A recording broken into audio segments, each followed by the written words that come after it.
தொடர்ந்து செபிக்கலாம். ताकि हम सब लोग खड़े हो जाएंगे, हम सब लोग खड़े होकर हम प्रार्थना करेंगे. इंडिया देश हिमय मुदल कुमारी वरेக்கும் जो भारत देश के हालेलुया कन्याकुमारी से लेकर और कश्मीर तक हालेलुया हर एक राज्य के लिए ஒவ்வொரு மாநிலத்திற்காகவும் ஒவ்வொரு மாநிலத்தின் தேவைகளுக்காகவும் हर एक राज्य की जरूरत के लिए எல்லா அரசியல் தலைவர்களும் ஒன்று சேர வேண்டும். सारे राज्य के जो पार्टी है सब एकजुट होना है. இந்த நாட்களில் எல்லா கட்சி தலைவர்களும் ஒன்று சேர்ந்து இந்தியா தேசத்தை இந்த பயங்கரமான நெருக்கமான சூழலிலிருந்து இதை எப்படி இந்த தேசத்தை என்ன செய்யலாம், ஒரு நல்ல ஒரு ஆசீர்வாதமான பாதை கொண்டு வரலாம். जैसा कि भारत देश जो है जो दबाव हुआ परिस्थिति में है, सब मिलकर इस भारत देश को आजाद करने के लिए, इसको आशीष भरा रास्ते में ले आने के लिए सब लोग मेहनत करना है. सभी लोग अपने राज्य में अपने जो एरिया में क्या करना चाहिए, वे काम करना चाहिए. தங்களுக்கு கொடுக்கப்பட்ட பகுதிகளிலே அவர்கள் என்ன செய்யணும், பிரயாசப்படணும், முயற்சி செய்யணும். அதனாலே அரசியல் தலைவர்களுக்காக செபிக்க போகலாம்.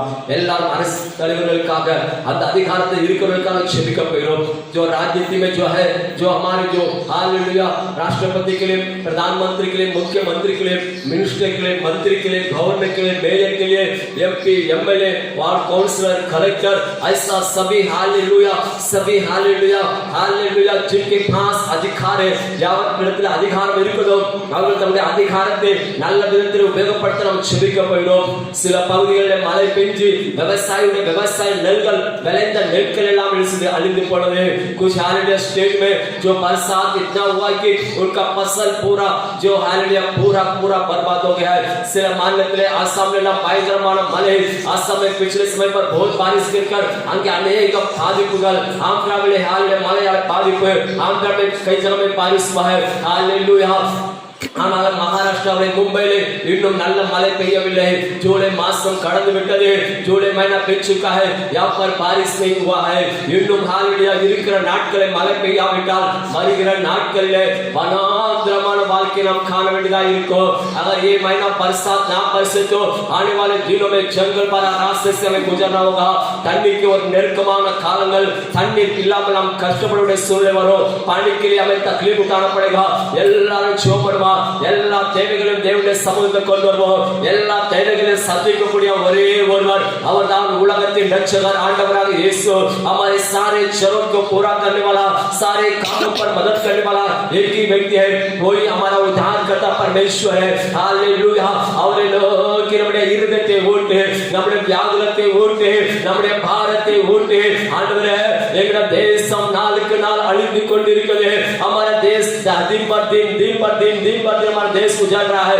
நாளுக்கு நாள் ஜனங்கள் பாதிக்கப்பட்டு கொண்டே இருக்கிறார்கள். दिन पर दिन लोग पीड़ित हो रहे हैं. நாளுக்கு நாள் ஜனங்கள் மறித்து கொண்டிருக்கிறார்கள். ஒரு நாளைக்கு 600, 650, 200, 250 என்று சொல்லி நாளுக்கு நாள் எண்ணிக்கை அதிகரித்து கொண்டே இருக்கிறது.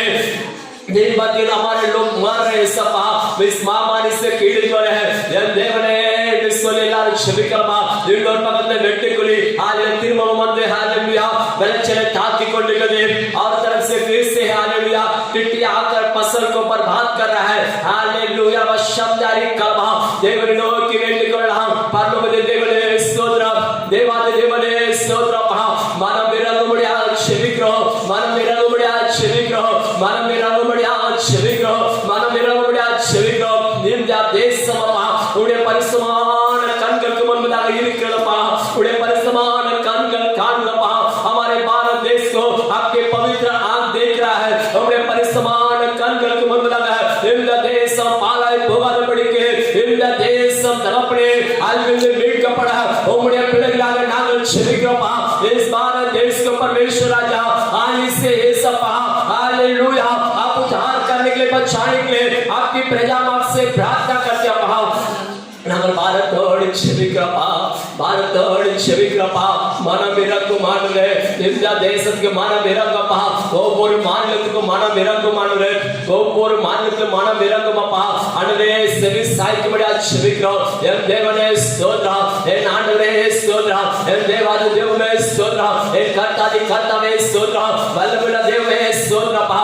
धन्यवाद यीशु, धन्यवाद यीशु, धन्यवाद यीशु, धन्यवाद यीशु, धन्यवाद యేసు యేసువే మనం ఇరగబడి కావచ్చు విక్రమా మనం ఇరగబడి కావచ్చు విక్రమ మనం ఇరగబడి కావచ్చు విక్రమ మనం ఇరగబడి కావచ్చు విక్రమా ధన్యవాద యేసు ధన్యవాద యేసు ధన్యవాద యేసు ధన్యవాద హల్లెలూయా यीशु मसीह तेरे जैसा यहाँ कोई नहीं, तेरे चरणों में झुके आसमान और महिमा गाए सभी। यीशु मसीह तेरे जैसा यहाँ कोई नहीं, तेरे चरणों में झुके आसमान और महिमा गाए सभी। हम गाए होसना तू राजाओं का है राजा, तेरी महिमा होवे सदा, तू है प्रभु हमारा खुदा।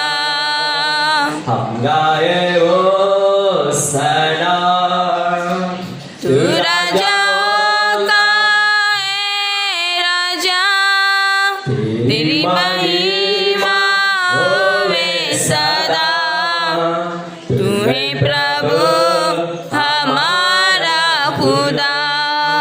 धन्यवाद यीशु। आपकी पवित्र चरणों पर पवित्र उपस्थिति में हम अपने आप को दिन और नम्र करते हैं। प्रभु जी हमारा देश आपके पवित्र नजरों में है, आपका नजर उत्तम और पवित्र है।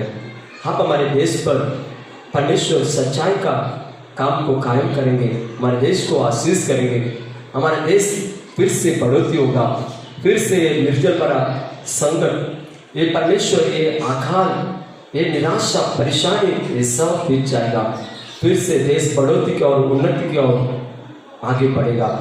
प्रभु जी ये आपके हाथों में है, ये आपके नाम से है, आप अपने बड़ी नामों को हमारे देश पर प्रकट करें। धन्यवाद देते हैं यीशु के नाम से हमें। Praise the Lord. ಕರ್ತನೇ ಕ್ರಿಸ್ತ ನಾಮಕ್ಕೆ महिमा उंटागा। परमेश्वर के पवित्र नाम की महिमा होने पाए। हम परमेश्वर के पवित्र वचन को हम अध्ययन करने वाले हैं। परिस्तमान देवनुடைய वचनத்தை நாம் ध्यानिக்க போகிறோம்। पवित्र प्रभु परमेश्वर के वचन को अध्ययन करना आवश्यकता है। கர்த்தருடைய வசனத்தை ध्यानिக்கும் போதுதான் நம்முடைய இருதயத்தில் என்ன செய்யும், நமக்கு ஆறுதல் உண்டாகும்। जो परमेश्वर के वचन को जब अध्ययन करते हैं हमारे मन में शांति मिलता है और वचन देव நமக்கு வெளிப்படுத்தும்போது அந்த வசனத்தை வாசித்த உடனே அந்த இருதயத்தில் நிச்சயமாக பலன் உண்டாகும், दृढ़ नம்பிக்கை உண்டாகிறது। जब परमेश्वर के वचन को प्रकट करते हैं, जब उस वचन को पढ़ते हैं तो हमारे हृदय में क्या होता है, हमें सामर्थ मिलता है, हमें रियाव मिलता है। அதே போல நான் கடந்த நாட்களில் தேவனாய் கர்த்தர் யோசுவா புஸ்தகம் முதலாம் அதிகாரத்திலே 9ஆம் வசனத்தை தேவன் எனக்கு வெளிப்படுத்தினார்। என்ற ஆவியிலே தேவன் இந்த வார்த்தையை உணர்த்தினார்। யோசுवा पुस्तक पहला अध्याय और 9वां वचन को परमेश्वर ने मेरी आत्मा में अगुवा किया है। अपन இந்த வசனத்தை நான் எடுத்து பார்த்தபோது யோசுவாவை பார்த்து இங்கே கர்த்தருடைய வார்த்தை தேவன் தெளிவாக சொல்கிறார், நான் உனக்கு கட்டளையிடவில்லையா, பலன் கொண்டு இடமனதாக இரு, தெரியாதே கலங்காதே, நீ போகும் இடமெல்லாம் உன் தேவனாய் கர்த்தர் उन्नोड கூட இருக்கிறார் என்றார்। பேசுகிறார்। परमेश्वर ने उससे कहा, मैं तुझे आज्ञा नहीं दिया हूं और बलवंत हो जाओ, याओ बन, ना घबराना और ना डरना, तू जहां कहीं जाए तेरा परमेश्वर प्रभु तेरे संग संग तेरे साथ रहेगा। इधर காரணமானது இந்த வேத வசனம் வந்து தேவனாகிய கர்த்தர் யோசுவாக்கு இந்த வார்த்தையை அவர் வெளிப்படுத்துகிறார்। யோசுவாக்கு எப்போ வெளிப்படுத்துகிறார், மோசேயுடைய நாட்கள் முடிந்து போனது, மோசேயுடைய ஊழியத்தின் காலங்கள் முடிந்த பிறகு देवन நம்முடைய दासனாகிய யோசுவாக்கு இந்த வார்த்தையை வெளிப்படுத்துகிறார்। ये वचन जो है जैसा कि मूसा का सेवा का काल खत्म हो गया है, उसकी सेवा के समय खत्म होने के बाद परमेश्वर आप जो यहोशू को वो अपने वचन प्रकट करते हैं। அப்போ இந்த யோசுவாவை குறித்து நாம் பரிசுத்த வேதாகமத்தில் நாம் இவரை குறித்து வாசிக்க முடியும். யாத்ராகம புஸ்தகத்திலே இந்த யோசுவா என்ன செய்கிறான், அங்கே மோசையை அங்கே இருந்து இவன் பின்பற்றினவன் என்று சொல்லி நமக்கு தெரிய வந்தது. निर्गमन की पुस्तक से योसुआ के बारे में आप देख सकते हैं. இவருடைய மறுபெயர் என்ன தெரியுமா? ஓசையா என்று சொல்லலாம் இவருடைய பெயர். இவன் எப்ராயிம் கோத்திரத்தை சேர்ந்தவன், நூனின் மகன் இவன். ஆனால் இவனை குறித்து மோசே என்ன செய்கிறான், இவனுக்கு ஒரு புதிய பெயரை மாற்று பெயரை உருவாக்குகிறார். इसका पुराना नाम है ओशिया. ये जो इब्राहिम की गोत्र का था, परंतु ये जो मूसा जो इसको एक नया नाम दिया யோசுவா. அவனுக்கு யோசுவா என்று சொல்லி பெயரை மோசே என்ன செய்கிறான், இவனுக்கு ஒரு புதிய பெயரை சூட்டுகிறான். இவன் எகிப்தை விட்டு புறப்படும் போது இவனுக்கு 40 வயதாக இருந்தது. जब मिस्र देश में से वे निकल रहा था तब उसका 40 उम्र था. அப்போ அமலேக்கியர் இஸ்ரவேல் ஜனங்களோடு யுத்தம் செய்ய வந்த போது அப்பொழுது மோசே இவனை அந்த இஸ்ரவேல் ஜனங்களுக்கு ஒரு படை தலைவனாக நியமித்து அமலேக்கியரோடு யுத்தம் செய்வதற்கு இவனை என்ன செய்தார், அனுப்பி விடுகிறான். जब अमलेकी लोग जो है इस्राएल लोगों से लड़ाई के लिए उठ आए थे, तब मूसा ने यहोशू को सेना के अधिपति बनाकर उसको आगे खड़ा कि तू जा मेरे नाम जो परमेश्वर के नाम से इस्राएल लोग के लिए तो लड़ाई कर. அவன் போய் என்ன செய்கிறான், இஸ்ரேல் ஜனங்களுக்காக யுத்தம் செய்தான். அதே போல கானான் தேசத்தை வேவு பார்க்க 12 பேர் கோத்திரத்துக்கு ஒவ்வொருத்தராக 12 பேர் அனுப்பப்பட்ட போது அப்போது யோசுவா என்ன செய்தான், அவரோடு அனுப்பப்பட்டான். जैसा कि कानान देश में जासूस करने के लिए जब इस्राएल के हर एक गोत्र से एक को चुना गया, तब 12 गोत्र में इब्राहिम में से जो யோசு को चुना गया और उसको भी वहां पर भेजा गया. அப்படியே தேவு பார்த்து வந்த போது அங்கே இருந்த 12 பேர்ல 10 பேர் என்ன செய்தார்கள், அந்த ஜனங்களுடைய இருதயத்தை என்ன செய்தார்கள், உருகுலைந்து போகத்தக்க பயத்தையும் அவர்களுக்கு என்ன செய்தார்கள், பயம் மாத்திரமல்ல அவருடைய இருதயங்கள் உருகுலைந்து போகத்தக்க பயத்தின் ஆவியை அவர்களுக்கு உண்டாக்கினார்கள். ஆனால் யோசுவா காலேப் இவர்கள் 2 பேர் என்ன செய்தார்கள், அங்கே இஸ்ரவேல் ஜனங்களை திடப்படுத்தினார்கள். அவர்கள் என்ன செய்தார்கள், நீங்கள் அவர்களுக்கு பயப்பட வேண்டாம், நம்மை இதுவரைக்கும் நடத்தி வந்த தேவன் நம்மளோடு கூட என்ன செய்கிறார், இருக்கிறார். அவர்களை காத்த நிழல் என்ன செய்து அவர்களை விட்டு விலகினதை நாங்கள் கண்டோம் என்று சொல்லி இவர்கள் 2 பேரும் விசுவாசமான வார்த்தை சொல்லி ஜனங்களை என்ன செய்தார்கள், திடப்படுத்தினார்கள்.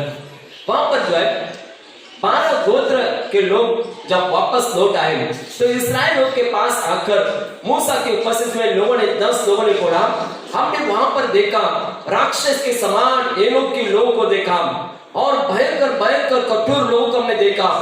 ऐसा कि हम उनसे लड़ नहीं सकते हैं, उनका हम सामना नहीं कर सकते हैं. ऐसा संख्या बराबर इनके मन को घबरा देने वाला डरा देने वाली बातों को वे लोगों ने लोगों के बीच में प्रकट किया. पर यहोशू और कालेब दोनों ने क्या कहा, नहीं, क्योंकि हम अवश्य हम उन पर जीत सकते हैं, उन पर हम प्रबल हो सकते हैं, क्योंकि जो छाया उनके ऊपर था वो उनसे बादल हट गया है, इसलिए हम उनसे लड़ सकते हैं, क्योंकि सेना का परमेश्वर हमारे संग है. ऐसा याव बड़ा बातों को उन्होंने प्रकट किया है. அதன் பிரகாரம் கானான் வரைக்கும் மோசே கானான் தேசத்தில் அவன் வாசம் பண்ண முடியாதபடிக்கு அவன் யோர்தானுக்கு இக்கரையிலே அவன் மரிக்கக்கூடிய சூழ்நிலை வந்தது. मूसा जो है कानान पर निवास नहीं कर पाया. योर्दान का इस पार में उसका समय सेवा खत्म हो गया है. அவருடைய ஊழியங்கள் முடிந்தது. அவருடைய ஊழியத்தின் நாட்கள் முடிந்த பிறகு அந்த ஊழியத்தை தேவன் சொல்கிறார், நீ என்ன செய், உன் ஸ்தானத்தில் என்ன செய்யும், நீ யோசுவாவை என்ன செய்யணும், நீ அந்த இடத்திலே அபிஷேகம் பண்ணு என்று சொல்லி தேவன் சொல்கிறார். காரணம் முக்கியமானது என்றால் தேவன் சொல்ல வேண்டும், தேவன் என்ன செய்யணும், சொல்ல வேண்டும். यहाँ पर लिखा है परमेश्वर ने मूसा से कहा, मूसा तेरा समय खत्म हो चुका है, अब तू यहोशू को अपने स्थान पर क्या करना, अभिषेक करना. वो आगे योर्दान उस पार ये लोगों को मार्गदर्शन करेगा. இவன் என்ன செய்வான், யோர்தானை கடந்து போக இந்த ஜனங்களை வழி நடத்துவான். அந்த இஸ்ரவேல் அந்த கோத்திரத்திற்கு ஜனங்களுக்கு அந்த என்ன செய்வான், அந்த பட்டணத்தை இவன் பங்கிட்டு கொடுப்பான். क्योंकि इस्राएल प्रजा को जो कानान के साले जहां को ये उनको बंटवारा करके देगा, ऐसा उसने लोगों को बताया। எனக்காக தேவன் சொன்னார், அவனை அபிஷேகம் பண்ணு, அவனை தெரிந்தெடுத்துக்கொள் என்று சொல்லி. எனக்காக தேவன் என்ன செய்யணும், ஒரு மனுஷனை தெரிந்தெடுக்க வேண்டும். மனிதர்கள் தெரிந்தெடுக்க கூடாது, தேவனுக்கு முன்பதாக நிற்க வேண்டும். परमेश्वर की उपस्थिति में खड़ा रहना है. தேவன் என்ன செய்கிறார், இங்கே யோசுவை தெரிந்தெடுத்தார், யோசுவை தெரிந்தெடுத்தார். परमेश्वर यहाँ पर யோசு को परमेश्वर ने चुना. அப்பொழுது யோசுவாவின் நாட்கள் வந்தது, யோசுவா दिन आया है, மோசேயுடைய காலங்கள் முடிந்து போனது. இப்போது யோர்தானை இன்னும் கடக்கவில்லை. யோர்தானுக்கு பார்வை किया है. அப்பொழுது தேவன் என்ன செய்கிறார், யோசுவாவோடு பேசிக் கொண்டிருக்கிறார். तब परमेश्वर யோசு से बात कर रहा है, நான் எப்படி மோசேயோடு இருந்தனோ அதே போல உன்னோடு கூட இருப்பேன். जैसा मैं मूसा के संग रहा वैसे मैं तेरे संग रहूंगा. நான் உன்னை விட்டு விலகுவதுமில்லை, உன்னை கைவிடுவதுமில்லை. और तुझे कभी नहीं त्यागूंगा और कभी मैं तुझे नहीं छोड़ूंगा. ऐसा परमेश्वर ने सामर्थ्य से कहा.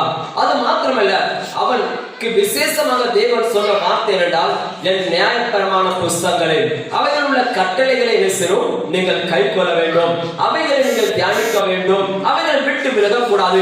परमेश्वर उनको दिया हुआ मुख्य बात आज्ञा क्या है, क्योंकि मेरे न्याय की पुस्तक में तुम उसे अध्ययन करना है और उस बातों को कभी तुम्हारे हृदय से, तुम्हारे जीवन से ना निकाले, उसका आज्ञा का पालन करना है. தேவனுடைய கட்டளை, தேவனுடைய கட்டளைகள் நாம் கீழ்ப்படினோம். தேவன் முதலாவது அவன் யோசுவாவுக்கு சொன்னது என்னுடைய கட்டளைகள். परमेश्वर ने யோசு से कहा कि मेरा आज्ञा का पालन करना है.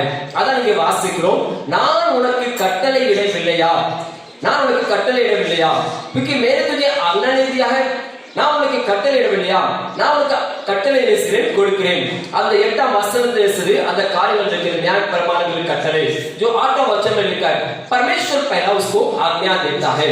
मेरे घर ஞானங்களே, தேவனுடைய கட்டளைக்கு கீழ்ப்படிந்தவன் பாக்கியவான். जो परमेश्वर का आज्ञा का पालन करता है वो धन्य है.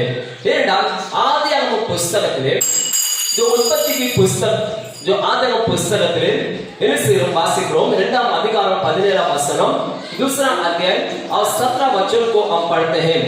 தேவனாகிய கர்த்தர் ஆதாமின் ஏவாளை பார்த்து சொன்ன வார்த்தை என்ன, परमेश्वर ने आदम और हवा से क्या कहा, இந்த கனியை புசிக்கும் நாளிலே நீங்கள் சாவீர்கள் என்று தேவன் கட்டளையிட்டார். परमेश्वर ने आदम और हवा से कहा कि जिस दिन तुम इस फल को खाओगे उस दिन निश्चय तुम मृत्यु को देख पाओगे. ये मेरा आज्ञा है कि इस आज्ञा का पालन करें. தேவன் கட்டளையிடுகிறார், தேவன் ஒரு காரியத்தை குறித்து கட்டளையிடுகிறார். परमेश्वर एक बात के बारे में आज्ञा देता है. ஆதாமுக்கும் ஏவாளுக்கும் ஒரு கட்டளை, நீங்கள் இந்த தோட்டத்தில் உள்ள எல்லா கனிகளையும் புசிக்கலாம், எல்லாவற்றையும் நீங்க என்ன செய்யலாம், உங்களுக்காக எடுத்துக்கொள்ளலாம். इस बाटे में सारे फल को खा सकते हैं, सारे तुम अपने लिए ले सकते हैं. ஆனால் இந்த ஒரே ஒரு கனி மாத்திரம் சொல்றது புசிக்க கூடாது என்று சொல்லி ஒரு கட்டளை. पर ये एक ही जो है फल को नहीं खाना है, ऐसा एक आज्ञा परमेश्वर ने दिया है. அதே போலதான் தேவன் செய்கிறார். இன்றைக்கு மனிதருக்கு கட்டளைகளின் பிரமாணங்களை தேவன் கொடுத்திருக்கார். और परमेश्वर ने आज्ञा और नियम को दिया है. அதனால முதலாவது நாம் என்ன செய்யணும், கட்டளைகளுக்கு என்ன செய்யணும், கீழ்ப்படிய வேண்டும், கட்டளைகளை நாம் கைக்கொள்ள வேண்டும். आज्ञा का पालन करना है. கட்டளைகளை கைக்கொள்வதுதான் கடினமானது. கட்டளைகளை கைக்கொள்வது கடினமானது என்று சொல்லி நமக்கு தெரியும். 10 கட்டளைகளை நீங்கள் என்ன செய்யலாம், யாத்ரா புஸ்தகம் 20ஆம் அதிகாரத்தை பார்த்து வாசித்துக் கொள்ளலாம். जो निर्गमन की पुस्तक 20वां अध्याय में 20 आज्ञा को आप पढ़ सकते हैं, उसको आप पढ़ के पालन कर सकते हैं. ஆனால் இங்கே என்ன சார், தேவன் சொன்ன கட்டளைக்கு ஆதாமின் ஏவாளுக்கு கீழ்ப்படியாதனாலே, அவர்கள் என்ன சார், அந்த கனியை புசித்ததினாலே தன்னுடைய வாழ்க்கையிலே பாவங்களை வரவழைத்தார்கள். ஆதாம் हवा ने उस आज्ञा को ना पालन किया, उस फल को खाने से अपने जीवन में वे लोगों ने पाप को वे लोगों ने देखा और पाप के खातिर उनके जीवन में क्या हुआ, उनको उस वाटिका से बाहर जाना पड़ा. அந்த பாவத்தின் நிமித்தமாக அந்த ஏதேன் தோட்டத்தை விட்டு அவர்கள் வெளியே போகக்கூடிய ஒரு சூழ்நிலை வந்தது. எனக்கு அருமையானவர்களே, வேத வசனம் சொல்லி கட்டளைகளுக்கு என்ன செய்யும், கீழ்ப்படியும். தேவனுடைய கட்டளைகள் பிரமாணங்களை கைக்கொள்கிற மனுஷன் பாக்கியவான். परमेश्वर की आज्ञा का और नियमों का पालन करने वाला व्यक्ति धन्य है. அந்த கட்டளைகளை ஒரு மனுஷன் மீறும் போது அவன் தண்டிக்கப்படுவான் என்று சொல்லி பைபிள் சொல்லுது. जो कोई आज्ञा का उल्लंघन करता है परमेश्वर उसको ताड़ना देता है. அதே போல இஸ்ரவேல் ஜனங்கள் இந்த வனாந்திரத்தில் 40 வருஷம் அவர்கள் தேவனுடைய கட்டளைக்கு பல முறை அவர்கள் மீறினார்கள். மீறின போதெல்லாம் தேவனாகிய கர்த்தர் அவர்களை பட்சித்தார் என்று சொல்லி பைபிள் சொல்லுது. जब कभी वे लोग जो है उसके आज्ञा का उल्लंघन किया तब परमेश्वर उनको मारा. அவர்கள் மாம்சம் புசிக்கும் போது வாயில இறைச்சி இருக்கும் போதே அவர்கள் அனைவர் மரித்து போனார்கள். जब उनके जवान में जो मांस था काटते समय पर कई लोग मर गए. अनेकरे कोलिवाई सर्प मिलिसदे अगले कोलिसदे. बहुत सारे लोगों को नाक में आकर उनको डस दिया. अनेकरे ऐसे अग्नि पड़चदे. बहुत सारे लोगों को अंगार में आग ने भस्म किया. अनेकरे ओवर को पट्टियां पड़चदे. एक दूसरे का तलवार ने उनको भस्म किया. இப்படி பலன் அவருடைய கட்டளைகளை விட்டு விலகின போது தேவன் அவர்களை நினைத்தார், அவர்களை கொன்றார் என்று சொல்லி பைபிள் சொல்லுது. கடைசியாக ஒரு வார்த்தை இருக்குது. கடைசியாக அவர்கள் தேவனுடைய வார்த்தையை விசுவாசிக்காதனாலே யோசுவா காலேபை தவிர ஒருவரும் கானான் தேசத்தில் பிரவேசிக்கவில்லை. அந்த 40 வருஷத்துக்குள்ளே கடைசி பெரும் விழும் வரைக்கும் அவர்கள் கானானுக்குள்ளே பிரவேசிக்கவில்லை. उनमें से जब तक वो 20 उम्र से ज्यादा लोग थे, जब तक वो मर न जाए तब तक वे कानान देश में निवास नहीं कर पाए. அதான் தேவன் நமக்கு செலுத்துகிறார். இந்த வார்த்தை சொல்கிறார், நான் உனக்கு கட்டளையிடவில்லையா என்று சொல்லி கட்டளைகள் விடுகிறார். அவருக்கு நீ என்ன செய்ய வேண்டும் என்று சொல்லி எனக்கு அருமையானவர்களே, கட்டளைகளுக்கு என்ன செய்யணும்? செவி கொடுக்கணும். செவி கொடுத்தால் எகிப்தில் உள்ள ஒரு வியாதி நிச்சயாது உன்னை அணுகாது. अगर आज्ञा का तुम पालन करते हो, जो मिस्र में जो रोग बीमार था वो कुछ भी तुम पर नहीं आएगा. ऐसा निर्गमन 15:26 में लिखा है. यहाँ तक 15:26 जब वसंत वासिक முடியும். लेवियरागम 26:3-4 वचन சொல்லு.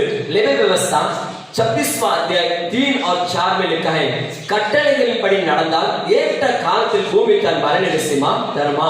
उसके आज्ञा का पालन करें तो पृथ्वी अपना प्रतिफल देगा. जब பூமி தன் பலனை கொடுக்கும், ஏற்ற காலத்தில் நிற்பார், நீ பலனை காண்பாய். ஏற்ற காலத்திலே அறுவடையை காண்பாய். ஏற்ற காலத்திலே பூமிக்குரிய ஆசீர்வாதத்தை காண்பாய்.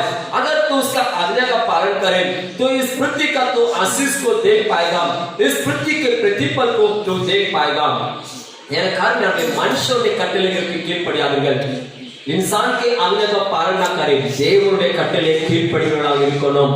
இன்னைக்கு अनेகர் என்ன செய்கிறார்கள்? மனுஷனுடைய கட்டளைகளுக்கு செவி சாய்க்கிறார்கள், தேவனுடைய கட்டளைகளை விட்டு விடுவது.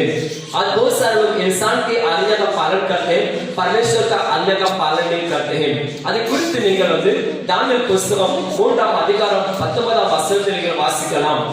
दानियल की पुस्तक 3 अध्याय और 19 वचन को आप पढ़ सकते हैं. அங்கே எழுதுகிறார், பாபிலோனின் ராஜா எழுதுகிறார், அவர் கட்டளையிட்டது என்னென்றால், இந்த எரிக்கிற அக்கினி சூளையை 7 மடங்கு செலுத்தும், இது எரியட்டும். ये जो भट्टी जल रहा है इसको 7 गुना क्या करो, इसको अंगार इसको बढ़ा दो. कारण என்னென்றால் ராஜாவின் கட்டளைக்கு சாத்ராக் மேஷாக் ஆபேத்நேகோ கீழ்ப்படியவில்லை. राजा की आज्ञा का सात्राक मेशक अबेदनेगो ने आज्ञा का पालन नहीं किया. इसलिए राजा ने क्या किया? क्योंकि वो अंगार को 7 गुना बढ़ा दिया. அந்த அக்கினியை 7 மடங்கு நினைத்தார்கள். அவர்கள் நினைத்தார்கள் அந்த சூட்டை, அந்த வெப்பத்தை அதிகரித்தார்கள். அந்த 3 புருஷர்களும் அக்கினியில் போடப்பட்டார்கள். वो तीनों व्यक्ति को अंदर डाला गया. 3:28 சொல்லுது. 3:28 में लिखा है, राजा பார்க்கும்போது அவருக்கு எந்த சேதமும் உண்டாகவில்லை. उनको कुछ भी उनको हानि नहीं हुआ. அதனால ராஜா நினைக்கிறான், அவர்களை வெளியே நினைக்கிறான், வரவழைத்து उनको बाहर निकाल कर அவன் சொல்கிறான், தேவனை நம்பி ராஜாவின் கட்டளைகளை மீறினாலே தேவனாகிய கர்த்தர் ஒரு சேதமும் வராதபடிக்கு இவர்களை பாதுகாத்தார். वे लोगों ने राजा की आज्ञा को ठुकरा कर परमेश्वर की आज्ञा का पालन किया, इसलिए कोई भी विपत्ति इन पर हानि नहीं हुआ. मेरे कारण அவர்கள் என்ன செய்தார்கள்? ராஜாவின் கட்டளைகளை மீறினார்கள். ராஜாவின் கட்டளைகளை மீறி தேவனுடைய கட்டளைக்கு செவி சாய்த்தார்கள். மேலும் ராஜா की आज्ञा को तोड़कर परमेश्वर की आज्ञा का पालन किया है. அதனால தான் எனக்கு அருமையானவர்களே, இன்றைக்கு अनेகர் என்ன செய்கிறார்கள்? உலகத்தின் காரியங்களை பார்த்து உலகத்தின் அதிபதியை கண்டு மனுஷனுடைய கட்டளைக்கு கீழ்ப்படுகிறார்கள், அதிபதியின் கட்டளைக்கு கீழ்ப்படுகிறார்கள். ஆனால் தேவனுடைய கட்டளைகளை விட்டு விடுகிறார்கள். आज बहुत सारे लोग जो है इंसान की आज्ञा का पालन करते हैं, इंसान की बातों को मानते हैं, प्रभु अधिपतियों की हाकिमों की बातों पर मानते हैं, परंतु परमेश्वर की बातों को नहीं मानते हैं, उसका आज्ञा का पालन नहीं करते हैं. தேவனுடைய கட்டளையானது எல்லாவற்றை விட பிரதானமானது. அந்த கட்டளைகளை என்ன செய்யணும்? நாம் கைக்கொள்ள வேண்டும். அதுதான் என்ன சொல்ற? சாத்ராக் மேஷாக் ஆபேத்நேகோ என்பவர்கள் என்ன செய்தார்கள்? அவர்கள் கைக்கொண்டார்கள். ஒரு சாத்ராக் மேஷாக் ஆபேத்நேகோ उसका आज्ञा का पालन किया. இப்போது நாம் எடுத்து வாசிக்க போகிறோம், பார்க்க போகிறோம். தேவன் சொல்கிறார், அவரை பார்த்து முதலாவது பலன் கொண்டு திடமனதாய் இரு.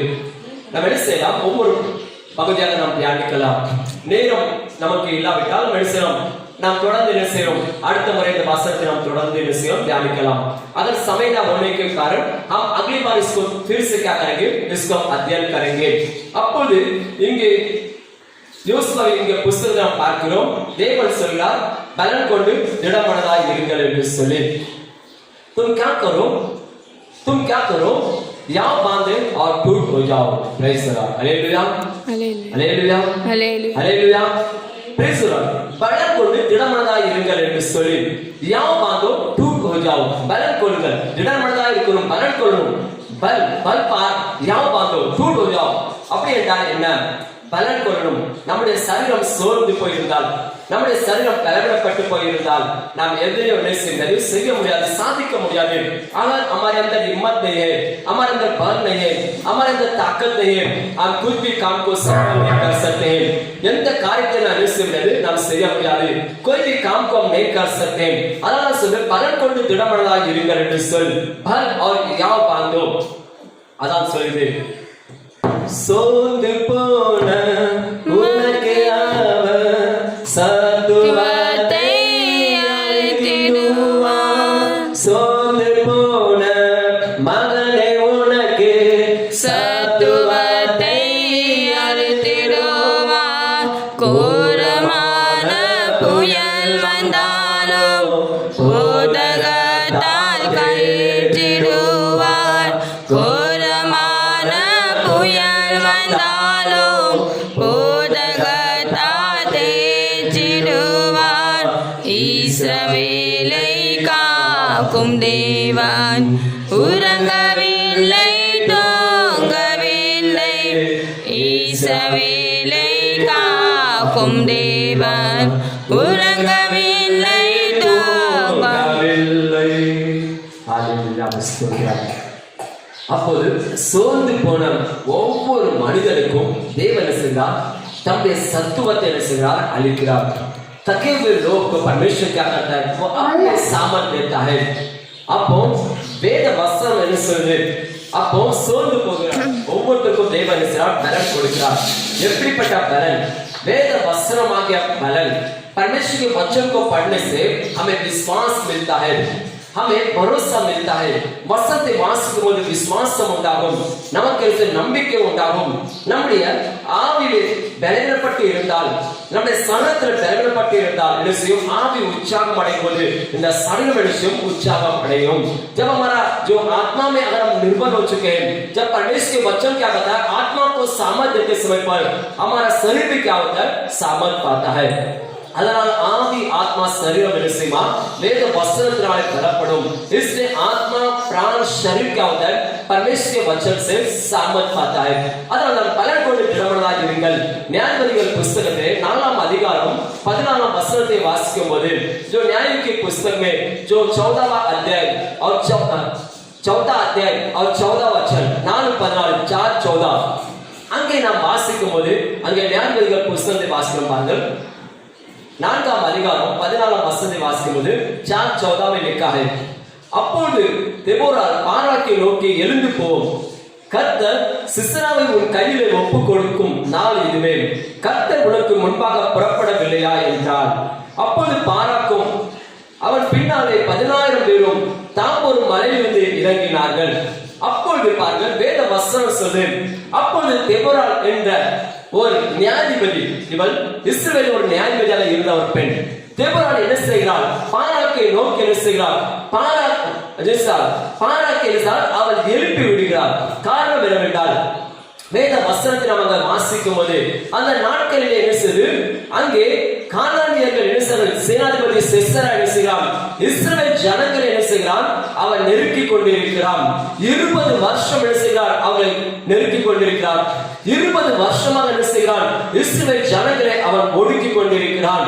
அவரிடத்தில் 900 இரும்பு रथங்கள் அவரிடத்தில் இருந்தது.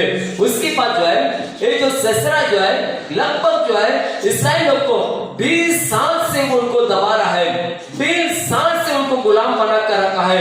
पर उसके पास 900 रथ उसके पास था. அதன் நிமித்தமாக என்ன செய்கிறான்? ஒரு பராக்கிரமசாலியாக இருந்தான், ஒரு பலசாலியாக இருந்தான். इसलिए वो बहुत बड़ा एक शूरवीर था, एक बलवान व्यक्ति था. அதனால என்ன செய்து இஸ்ரவேல் ஜனங்கள் அவனை எதிர்த்து மேற்கொள்ள முடியாதபடிக்கு அவர்கள் சோர்ந்து போயிருந்தார்கள். इसलिए इस्राएल लोग उसकी ताकत को, उसके बल को देखकर उसका सामना नहीं कर पाया है. அதனால இஸ்ரவேல் ஜனங்கள் பலவீனத்தோடு இருந்தார்கள், சோர்ந்து போயிருந்தார்கள், மன உளைச்சலில் இருந்தார்கள். इसलिए इस्राएल लोग थक चुके थे, निराशा थे और परेशान में पड़े हुए थे. அப்பொழுது தேவன் என்ன செய்கிறார்? देबोराले கொண்டு என்ன செய்கிறார்? அங்கே தேவன் பாராக்கை எழுப்பி விடுகிறார். परमेश्वर देबोरा के द्वारा பாராக் को जागृत कर रहा है. इस्राएल ஜனங்களுக்காக என்ன செய்? நீ யுத்தம் செய்ய புறப்பட்டு போய் என்று சொல்லி तू इस्राएल लोगों के लिए लड़ाई करने के लिए तू निकल जा करके. அப்பொழுது அவன் சொல்றான், நீ என்னோடு கூட வந்தால் நான் என்ன செய்வேன்? யுத்தத்துக்கு போவேன். अगर तू मेरे साथ आए तो मैं इस लड़ाई के लिए जाऊंगा. அப்பொழுது देबोराலும் என்ன செய்கிறார்? அந்த யுத்தத்துக்கு போகிறார். देबोरा भी जो इस लड़ाई में जा रही है. அப்பொழுது யுத்த நாட்களில் அவன் என்ன செய்கிறான்? அந்த சிசரா என்ன செய்கிறான்? பெரிய ஒரு படையோடு இரும்பு ரதங்களோடு என்ன செய்கிறான்? இஸ்ரவேல் ஜனங்களை எதிர்த்து வருகிறான். और सिसरा जो एक बड़ी सेना के साथ, एक बड़ी रथ की सेना के साथ इस्राएलियों के सामना करते हुए लड़ने के लिए आया. ஆனா நடந்தது என்ன? தேவனாய் கர்த்தருடைய வசனம் பலம் உள்ளது, திட நம்பிக்கை உள்ளது. அது பலவீனம் அற்றவர்களை பலப்படுத்தும். परमेश्वर बच्चों जो थक चुका है उसको सामर्थ देता है, उसको बल देता है. सोंद போனவரை நிச்சயம் தூக்கி எடுத்து நிறுத்தும். जो निर्बल हो चुका है, जो गिर चुका है, परमेश्वर उसे उठाकर खड़ा करता है. அதே போல தேவன் அங்கே என்ன செய்கிறார்? தேபோரான் மூலமாக இஸ்ரவேல் ஜனங்களை திட நம்பிக்கைப்படுத்தி அவர்களை தைரியப்படுத்தி யுத்தத்திலே அவர்களை முன்னிறுத்தினார். उनको याद देकर, हिम्मत देकर उनको लड़ाई में आगे खड़ा किया. நடந்தது என்ன? நடந்த சம்பவம் என்ன? அந்த அதிகாரத்தை எல்லாம் நீங்கள் வாசித்து பார்த்தீங்கன்னா மிகவும் நல்ல ஒரு அருமையான காரியங்கள். அவனுடைய இரும்பு ரதங்கள், அவனுடைய சேனைகள் என்ன செய்யவில்லை? இஸ்ரவேலுக்கு முன்பதாக நிற்க முடியவில்லை. இஸ்ராயேல் के सामने वो खड़ा नहीं रह पाया. அவன் என்ன செய்கிறான்? அந்த ரதத்தை விட்டு அவன் என்ன செய்கிறான்? கால்நடையாய் ஓடி போகிறான். वो रथ को छोड़कर वो पैर क्या हो रहा है? वो भाग रहा है. என கருமையானவர்களே, அவருடைய மரணம் பயங்கரமாக ஒரு ஸ்திரீயின் கையினாலே அவன் கொல்லப்பட்டான். एक स्त्री के हाथों से यागेल என்று சொல்லி ஒரு ஸ்திரீயின் கையினாலே அவன் கொலை செய்யப்பட்டான். यागेल करके एक इस्राएल की स्त्री ने उसको मार गिराया. praise the Lord. என கருமையானவர்களே, பலன் கொண்டு திடமனதா இரு என்று சொல்லி தேவன் யோசுவாவை பார்த்து சொன்னார். परमेश्वर யோசு से कहा, यावाब और ठोड़ हो जा. இதுவரைக்கும் நீ பாராத, இதுவரைக்கும் நீ சந்தித்திராத ஜனங்களை சந்திப்பாய். இதுவரைக்கும் நீ எதிர்கொள்ளாத ராஜாக்களை நீ எதிர்கொள்வாய். अब तक तूने नहीं देखा ऐसा राजा को सामना करेगा. அப்படிப்பட்ட ராஜாக்களை என்ன செய்வார்? நீ வெட்டி என்ன செய்வார்? அவரை தரை மட்டும் என்ன செய்வார்? வீழ்த்தி போடுவாய் என்று சொல்லி வேத வசனம் அவரிடத்தில் வந்தது. கர்த்தர் பலப்படுத்துகிறவர். தேவனுடைய வசனங்களை பலப்படுத்தும். உலர்ந்து போன அந்த சரீரத்திற்கு உயிரை கொடுக்கிறது தேவன். அதான் எசேக்கியேல் புத்தகத்தை வாசிக்கிறோம். தேவன் பேசுகிறார், எசேக்கியேலை கொண்டு சொல்கிறார், உலர்ந்து போன எலும்புகள், உயிரற்ற எலும்புகள் ஒரு கூட்டமாக கிடக்கிறது. एक झूठ बनकर जो है हड्डियां पड़ा है. एशेकियेल पुस्तक में தேவன் என்ன சொல்கிறார்? அவனை பார்த்து சொல்றார், தீர்க்க தரிசனம் ஒரே என்று சொல்லி அவர்கள் உயிர் பெறும் என்று சொல்லி तू नबूवत कर, भविष्यवाणी कर, वो जीव उठेगा. அது ஒரு பெரிய சேனையாக எழும்பினது, बड़ी सेना बन गया. அதே போல உயிரற்ற எலும்பாக இருக்கட்டும், சரீரமாக இருக்கட்டும், தேவனாய் கர்த்தருடைய வார்த்தையை से உயிர் கொடுக்கும். चाहे उसके हड्डियों में जीवन ना हो, वो शरीर जो थक चुका है या वो मर चुका है या मर के 4 दिन हो गया है, ஒருவேளை சரீரம் மரித்து 4 நாட்களாக இருக்கும், அது நாட்டம் எடுத்துக் கொண்டிருக்கும். ஆனால் தேவனுடைய வார்த்தை அதுக்கு ஜீவனை கொடுக்கும். परमेश्वर वचन उसको जीवन देगा. அதான் தேவன் சொன்னார், பலன் கொண்டு திடமனதாயிருங்கள். இந்த நாட்களில் பலனத்தோடு இருக்கிற சோர்ந்து போயிருக்கிறோம், கவலையோடு இருக்கிறோம். தேவன் சொல்றார், இந்த நாட்களை பலன் கொண்டு திடமனதாயிரு என்று சொல்லி நேரம் அதிகமாக இல்லாதனாலே நாம் தொடர்ந்து இந்த वाक्य என்ன செய்கிறோம், வருகிற नाटकल हम ध्यानिकलाम। आने वाले दिन में लगातार इस वचन को क्या करेंगे, हम अध्ययन करने वाले मेरे प्रिय लोगों, आंखों को बंद करेंगे, हम प्रार्थना करेंगे, கண்களை மூடி நாம் செபிக்க போகிறோம்। வானத்திற்கும் பூமிக்கும் அதிகாரம் கொண்ட பரலோகத்தின் பிதாவாகிய தேவனே, உம்முடைய பரிசுத்தமான नामத்திற்கு கோடி ஸ்தோத்திரம்। आकाश पृथ्वी को निर्माण करता परमेश्वर, तेरे पवित्र नाम को कोटि कोटि धन्यवाद स्तुति करते हैं। तेरे पवित्र उपस्थिति में हम खड़े हैं। मूसा के बाद यहोशू को परमेश्वर आपने इस्राएल लोगों के मार्गदर्शन के लिए आपने चुना है। क्या परमेश्वर आपने कहा, हालेलुया, यहोशू जाओ और टूट हो जाओ और ना घबराना और ना डर, मैं तेरे संग हूँ, मैं तेरे संग रहूंगा, मैं तुझे इस योरदान पार ले जाऊंगा और मैं इस्राएल लोग से जो वादा किया मैं उसे पूरा करूंगा। उसी प्रकार से सब आपने जो वादा किया है उस वादा को आपने निभाया है। आपके पवित्र वचन हमारे मार्गदर्शन है। ये वचन को पढ़ते हैं, ये वचन पर हम विश्वास करते हैं। ये वचन हमारा जीवन है, ये वचन हमारा भोजन है, ये वचन हमारा बल है, ये वचन हमारा ताकत है, ये वचन हमारा साथ है। ये वचन जब तक हमारे साथ है हम जीवन में कभी नहीं हारेंगे, हम जीवन में कभी नहीं झुकेंगे, क्योंकि ये वचन हमारा सर को ऊंचा करता है। ये वचन हमारे हड्डियों में, खून में, मांस में, पसलियों में ये ताकत देता है, विश्वास देता है, भरोसा देता है। सपा हमें इंसान बने जीवित परमेश्वर के वचनों पर विश्वास करते हैं। ये वचन को परमेश्वर हमारा आत्मा प्राण शरीर को अर्पण करते हैं। सपा इन दिनों में इस वचन को सुनने वाले सारे लोगों के आत्मा प्राण शरीर को चंगा कर दीजिए। जो निर्बलता है, जो कमजोर है, जो पीड़ित है, जो भयभीत है, जो डर में है, उनके आत्मा प्राण शरीर में जैसा कि यहोशू के अंदर, जैसा कि गिदयोन के अंदर, जैसा कि हारून के पुराण के अंदर जो सामर्थ आपने उड़ा दिया, जैसा कि वे जागरूक उठे, वे बड़े बड़े काम प्रकट किए, वैसे सामर्थ को अपने लोगों पर उड़ा दीजिए। धन्यवाद देते, स्तुति करते यीशु के नाम से प्रार्थना करते स्वर्गीय पिता, आमीन। என் ஆத்மாவே கர்த்தரை ஸ்தோத்திரி, என் உள்ளமே அவருடைய பரிசுத்த நாமத்தை ஸ்தோத்திரி, என் ஆத்மாவே கர்த்தரை ஸ்தோத்திரி, கர்த்தர் சகல போராளின் மறவாதே. ஆமென், ஆமென். Praise the Lord. ஆமென்.